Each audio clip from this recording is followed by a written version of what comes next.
Hey, happy Friday, everybody. This is Jeremy with Relentless Stringing. Just wanted to show you a quick video. Piece of mesh I did, and I got that Warrior M80 head strung up. I'm actually giving it to my defensive player that was wanting it from me tomorrow. We're kicking off our season tomorrow. So have a new head with some new mesh to start the season off right. Keep it quick for you guys. I know it's Friday. Everybody's got lots to do. Threw up a quick solid green argyle piece today. I guess you call that Kelly green. I'm not sure. I didn't really like it when I first started doing it, but once I got finished, it actually turned out pretty good. I like that green that I did. Makes the, I guess, looks good next to white and green. Look good on a white head. I'm not a big fan of colored heads. I don't know. It seems like it. I don't know. I like it clean. I think white looks clean to me. With some colored mesh, and keep the strings simple with white strings. I rarely do colored strings. I just did a blue top string on the Warrior M80, but everything else is all white shooters, white nylon, white sidewall, but I just did a blue top string to tie in with the two blue stripes. Set it up with a nice mid pocket for him. This thing's really not going to bag too bad, so it's going to stay right in the middle. Hopefully I didn't string it too deep. It's right at borderline, but I did work this pocket in a lot, so it's probably not going to stretch out too much during the break-in. My mesh is already pretty broken in for the most part right from the get-go, but I think it came out really well. It looks sharp. This dye job is kind of challenging, so I mean, I'm going to put it on my website for sale, but no, it will take just a little bit longer just because of where the diamonds connect to each other. It's really tough to keep that line pretty clean, but just tried a few new things, small aesthetic things with the stringing. The bottom holes are fairly large on the M80. Get these strings out of the way. So I don't know if y'all can see that or not, but I wrapped it to keep the knots from pulling through. The first time I did it, I didn't do that, and I was pounding in the pocket and didn't even pay attention. The whole bottom string popped through. So I did that wrap. Keeps everything nice and tight, and plus, I don't know, I think it looks kind of cool. Something different if you start looking at the heads pretty closely, but only a stringer is really going to notice that. The other thing I did differently is the top string.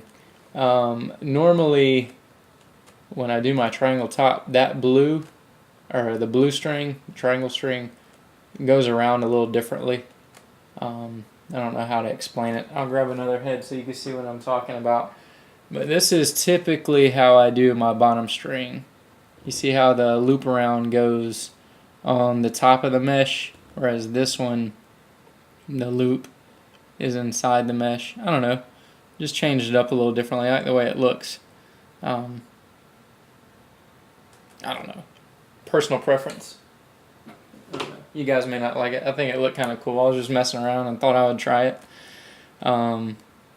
So, yeah, there it is. And there's the back so you guys can see how I did it. So essentially it just goes around where my white top string is connected.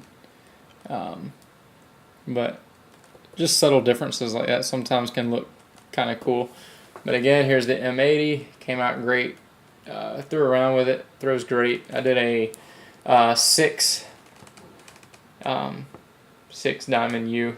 Again, it's a defensive head. I don't want a ton of whip. I mean, it is good to have a little bit of whip in the defensive stick just because of the long release point.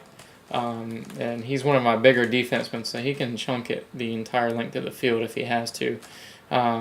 Plus, this head, when I got it, it was a little bit warped, so I was just trying to keep it from snagging too much on that U. So I did a 6 diamond wide U, and of course, the other day I pinched it, I guess, a little bit But overall, I like the head. Strung up great from the get-go. It didn't give me really too many issues. I strung it up. Originally, I had a little bit lower of a pocket, but I wasn't liking it. And defensemen rarely ever carry it one-handed, so there's really no need for that ball to sag down low. I do like them to have a little bit larger of a pocket. Just soft catches a little tougher when you have a 6-foot pole in your hands versus a 3-foot stick. Hand-eye coordination is a little bit different. But anyways, guys, that's all I really got for you today. I'm still trying to brainstorm on how I'm going to do these training videos, because I know I want to bring that aspect to you guys, kind of show you some of the high school trainings and agility and conditioning that I do with my kids. I do a lot of lacrosse specific stuff that helps them out. I know you see a lot of football agility training, which, yeah, a lot of it is the same, but there's a lot of things for lacrosse that are different. So I'm just trying to figure out how to bring that to you guys. Maybe something that I add to my website. I'm working with the developer to actually build a standalone app where you'll be able to go in and download the workouts. But let me know what's the easiest for you guys, available on my website, or have an app built separately for it. But anyways, guys, have a great Friday. I know fall ball starts for a lot of people, starts for us as well as a lot of the local high schools. So if you're playing lacrosse this weekend, I hope you enjoy it and stay safe. Take it easy.